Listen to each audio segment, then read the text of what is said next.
The incandescent mist. In 954, Godzilla didn't have a beam, he had a breath, and it looked like a nightmare made of smoke. The original Gojira was filmed in black and white, so his signature weapon appeared as a thick, glowing mist rolling out of his mouth. Not the concentrated blue laser fans know today. It didn't need color to be terrifying. This mist was hot enough to melt steel power lines into slag and set entire city blocks on fire, boiling harbor water the instant Godzilla surfaced beneath a ship. Director Ishiro Honda built the entire film as a metaphor for the atomic bomb, and the breath was the metaphor made literal. It didn't look like a weapon designed for spectacle, it looked like fallout given a face. This same misty, formless breath carried over into 1955's Godzilla Raids Again, the character's first sequel, still without the electric blue tint the world would come to expect. There was no beam to dodge, no laser to admire, just heat rolling forward, indifferent to whatever stood in its way. That's the detail people forget about the original. Godzilla wasn't cool yet, he was a warning. And warnings don't come in clean, precise lines, they come in smoke. Every atomic breath that followed, every spiral, every color swap, every city-leveling blast, all of it traces back to this shapeless, suffocating cloud. Before Godzilla was a hero, before he was a mascot, before he had a signature laser, he had this. A mist that carried the memory of Hiroshima and Nagasaki inside it, and Toho never let audiences forget that. The incandescent mist wasn't Godzilla's strongest breath. It wasn't his most destructive either, at least not on paper, but it was the only version that came from a world that had actually seen what atomic power does to a city. Every later upgrade added flash. This one only had truth. The classic blue beam. 1962. Changed the color of the king of the monster forever. King Kong vs. Godzilla was Toho's first Godzilla film shot in color, and it gave the mist a bluish tint tied directly to Cherenkov radiation, the glow produced inside active nuclear reactors. From this point forward, Godzilla's dorsal fins would light up electric blue just before he fired, a visual cue that became as iconic as the roar itself. But here's where it gets interesting. The breath still wasn't a clean beam yet. Films like Mothra vs. Godzilla and Ghidorah, the three-headed monster, kept the smoky, misty texture, just now with a blue edge creeping through it. That changed in 1967's Son of Godzilla, when the king of the monsters, teaching his adopted son Minilla to fight, finally fired a tight, laser-like stream instead of a formless cloud. Minilla could only manage a few rings of smoke at first, comic relief next to his father's growing power. The concentrated blue beam carried Godzilla through the rest of the Showa era, growing sharper and more fire-like by Godzilla vs. Megalon, and staying consistent through Godzilla vs. Mechagodzilla. But its finest hour came in the era's final film, 1975's Terror of Mechagodzilla. Here, the mild-mannered Showa Godzilla remembered how to be a monster. He killed the marine kaiju Titanosaurus with a single blast and then did something he'd never done before. He obliterated Mechagodzilla, tearing the machine to pieces in one shot. After more than a decade of restraint, that one scene reminded everyone why this breath was called a weapon and not a light show. The blue beam would return again and again across the decades. In the Heisei reboot, in the Millennium series, in Giant Monsters All-Out Attack, always slightly different, always recognizably Godzilla. It's the baseline. Every stranger, stronger version that came later is measured against this one first. Blue isn't just Godzilla's color. It's his default state, the sound of a reactor before it redlines. Hit the like and subscribe button to see more videos like this. Leave a comment on your favorite version of Godzilla's atomic breath. Let's get back into the video. The spiral heat ray. By 1991, blue wasn't cutting it anymore. Godzilla vs. King Ghidorah gave the king of the monsters an opponent whose three heads could shrug off a standard blast, so Toho gave Godzilla an upgrade to match. The result was the spiral heat ray, still the familiar blue beam at its core, but now wrapped in a coiling purple spiral of raw electrical energy. It was the first real departure from the classic beam in nearly 3 decades, and it announced itself with a beheading. When Godzilla's normal atomic breath barely phased King Ghidorah, he charged something new and used it to decapitate the middle head clean off the three-headed dragon. No warning shot, no build-up speech, just an upgrade delivered directly to the throat. This wasn't Godzilla getting angrier. It was Godzilla getting smarter, adapting his signature weapon because his old one had stopped being enough. That's the pattern the Heisei era would lean on for the rest of the decade. Give Godzilla a threat his classic breath can't handle, then give him a stranger, more violent version of it to handle that threat instead. The spiral heat ray set the template. Every red beam, every meltdown blast, every over-the-top finisher that followed in the 90s owes its existence to this one decision. Wrap the beam in a spiral, and it stops. It stops looking like a laser and starts looking like a living current. Visually, it's still Godzilla's oldest trick. Structurally, it's the moment the atomic breath stopped being a fixed weapon and became something that could evolve mid-franchise, mid-fight, even mid-film. Ghidorah never got that head back. Neither did the era's idea that Godzilla's breath had a ceiling. The red spiral. 2 years after the spiral heat ray debuted, Godzilla went further, and this time the color changed too. In 1993's Godzilla vs. Mechagodzilla 2, Godzilla absorbed the dying life force of the winged kaiju Rodan mid-battle, and the result rewired his entire attack. His dorsal plates, always blue up to this point, lit up red, crackling with visible sparks of electricity, and his beam followed suit. A red, high-voltage heat ray, officially dubbed the hyper-uranium heat ray. This wasn't cosmetic. The new breath was powerful enough to clash directly with Super Mechagodzilla's own energy weapon, beam against beam, without Godzilla backing down. Here's the exception worth noting. This power-up wasn't something Godzilla could just switch on. It required outside energy, borrowed from a dying ally, absorbed in a moment of desperation rather than summoned on command. That detail carried into the following year's Godzilla vs. SpaceGodzilla, when Godzilla pulled off the same trick in reverse, drawing in enough of his crystalline doppelganger's extraterrestrial energy to fire the red beam and incinerate him outright. Absorb enough power, and the breath changes color. Lose that borrowed power, and it fades back to blue. That rule held for the rest of the Heisei series, and it turned Godzilla's atomic breath into something closer to a battery gauge than a fixed ability. Red meant Godzilla was running hot, pushed past his baseline by circumstances outside his control. It also meant whoever was on the receiving end was in serious trouble. The red spiral wasn't Godzilla's strongest breath yet. That distinction was still one film away, but it proved something the franchise would keep coming back to for the next 30 years. Give Godzilla enough outside energy, and there's no ceiling on what color his fury can turn. Burning Godzilla's meltdown breath. The Heisei era ended in 1995 with Godzilla vs. Destoroyah, and it ended with Godzilla dying. In the internal lore, Godzilla's heart functions as a nuclear reactor, the literal source of his atomic breath. By this film, that reactor had absorbed too much uranium and begun to melt down from the inside, and the result was Burning Godzilla. His entire body glowing red-orange radioactive heat visibly leaking through his skin even when his mouth stayed shut. His atomic breath transformed alongside him into what the films call the infinite heat ray, a red-orange blast that, true to its name, grew stronger every single time Godzilla fired it. There was no diminishing return here, only escalation. Against the crystalline kaiju Destoroyah, that escalation showed. The infinite heat ray blew apart part of Destoroyah's head frill and tore into his shoulder, forcing a monster who had shrugged off tanks and missiles into a full retreat. But the cost was built into the weapon. Every blast pushed Godzilla's meltdown further, and eventually, his own power consumed him. Godzilla died on screen, reduced to what the films describe as radioactive ash, his atomic energy pouring out in one final act. Not offense, but a transfer, passing what remained of his power into his son, Godzilla Jr., who survived the destruction and inherited the throne. This is the one atomic breath in the entire franchise that came with a body count of 1, and that body was Godzilla's own. Every other version of the breath makes Godzilla stronger.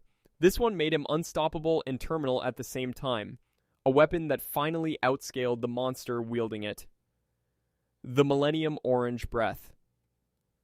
After a 4-year hiatus, Toho relaunched the franchise in 1999 with Godzilla 2000 Millennium and gave their rebooted King of the Monsters an atomic breath that broke from tradition immediately. Bright orange instead of blue, with no red-hot power-up required to get there. This wasn't Godzilla absorbing outside energy like the Heisei years. The orange breath was simply his default, present from the character's very first blast in the film, dorsal fins glowing to match. That's the twist most fans miss. Since the original 1954 film was treated as this era's only canon predecessor, it's implied this Godzilla simply spent the 4 decades between films growing stronger on his own, no shortcuts required. And the results spoke for themselves. This orange beam sliced clean through a UFO in the film's climax and left the alien-mutated kaiju Orga critically wounded after a single sustained blast. The following film, Godzilla vs. Megaguirus, kept the same fiery orange color and the same uncompromising power level. For 2 films, orange was the new normal, a quiet signal that this Godzilla didn't need permission from another monster's life force to hit hard. But the color didn't last. By the Millennium series' 3rd entry, Toho would pull the breath back toward its roots entirely, proving that even a total reboot couldn't shake off the blue for long. Still, for 2 movies, orange stood as proof that Godzilla's most famous weapon didn't have to look the way everyone expected it to look in order to level a city. Sometimes the scariest version of a classic is just the classic, recolored, and left alone to do the same damage it always did. GMK's Blue Mushroom Cloud. Godzilla, Mothra, and King Ghidorah, giant monsters all-out attack throughout the Millennium series continuity entirely in 2001, and with it, the orange breath. This Godzilla wasn't a mutated dinosaur anymore. He was something closer to a curse, resurrected by the restless, vengeful souls of soldiers killed in the Pacific during World War II, brought back specifically to punish a Japan that had forgotten them. His atomic breath returned to the classic blue, but the meaning behind it had gone dark. This was the angriest, most merciless Godzilla the franchise had produced in decades, and his breath reflected it. He killed the kaiju Baragon with it. He killed Mothra with it. He tore through King Ghidorah with it. And in the film's most quietly devastating moment, he leveled Yezu Harbor with a single blast, the explosion blooming upward into a mushroom cloud, an unmistakable, deliberate echo of the exact weapon that created him in the first place. But here's the reversal nobody saw coming. This Godzilla's own atomic breath eventually killed him too.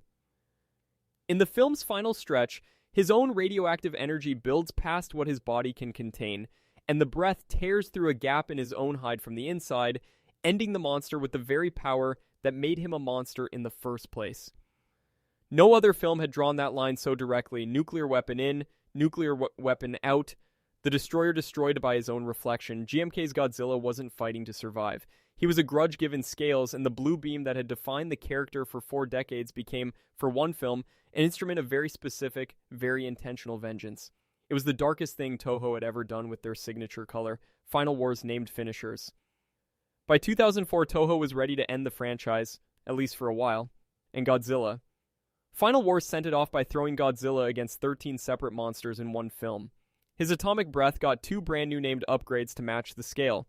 The first came when Godzilla finally crossed paths with Zilla, the widely mocked iguana-like American version of the character from 1998's Godzilla.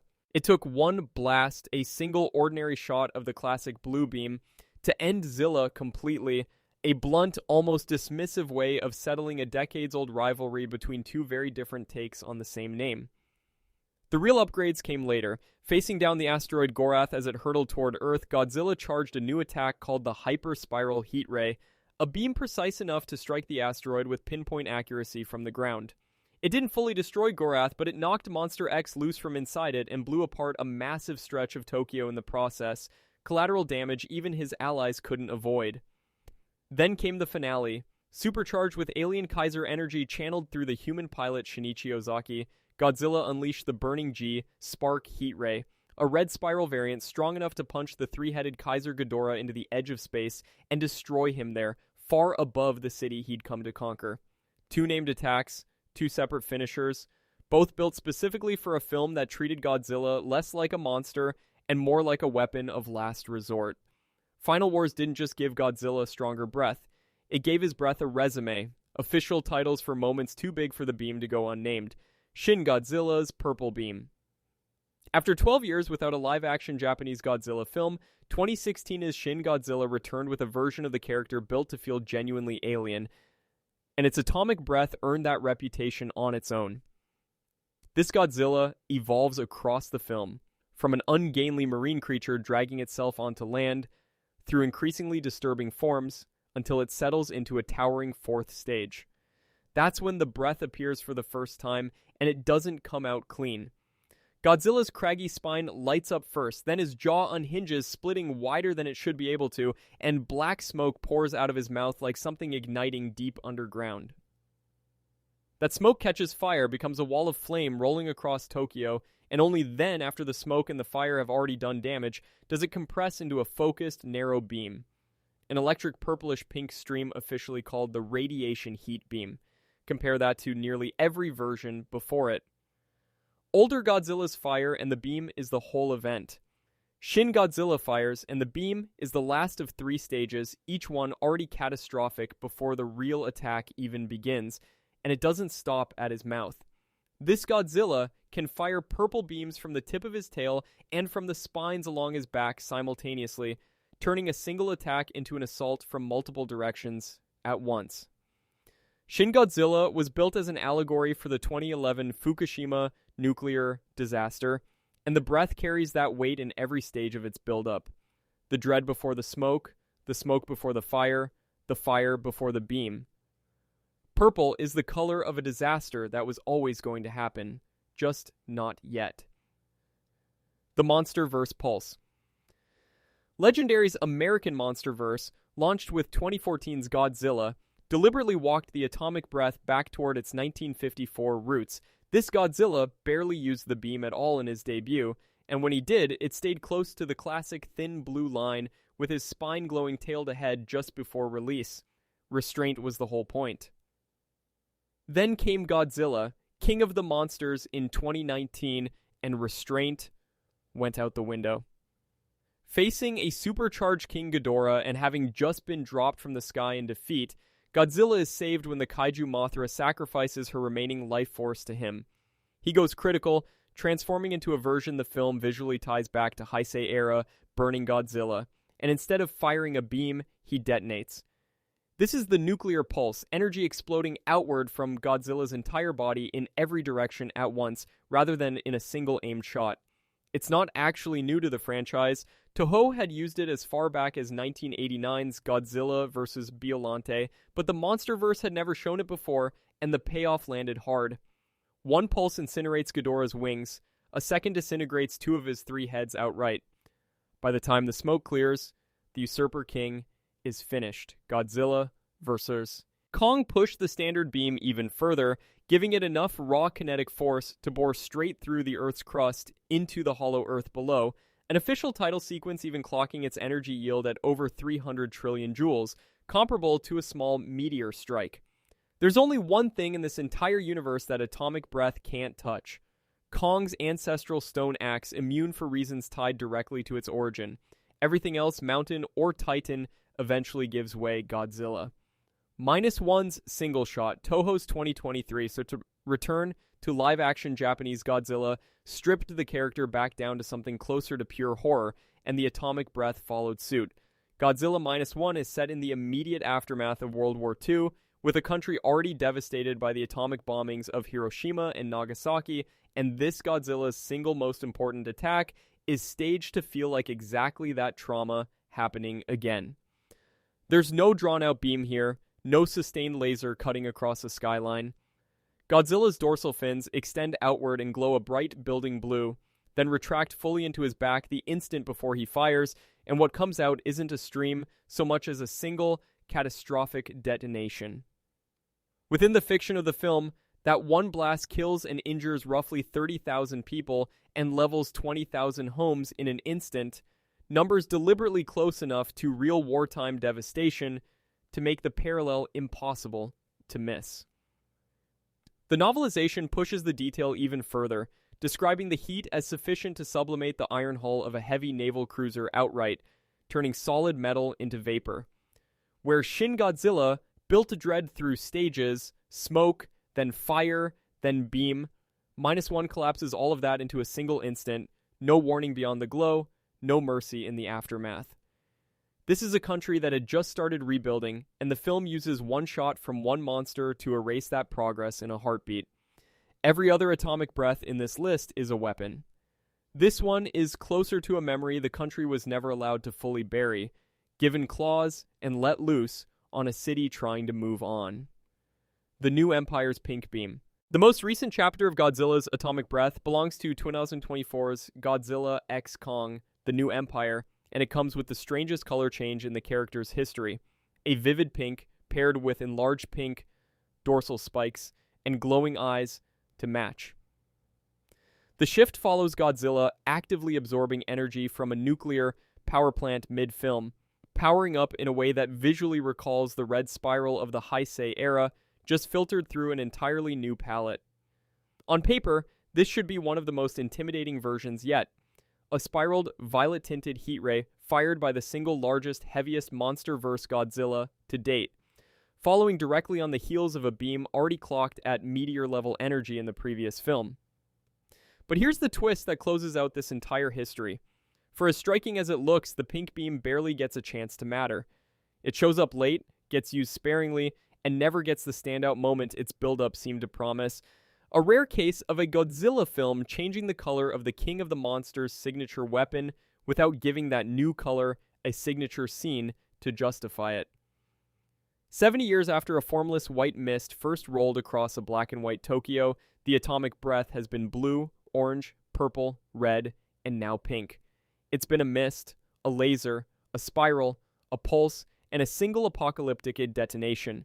It has killed gods and ended its own creator. What started as a direct metaphor for the atomic bomb has become something closer to a mood ring for an entire 70-year franchise, changing color with every era's fears, every era's ambitions, and every era's idea of what exactly the King of the Monsters should be afraid of becoming. Which version do you think hits hardest? Drop it in the comments.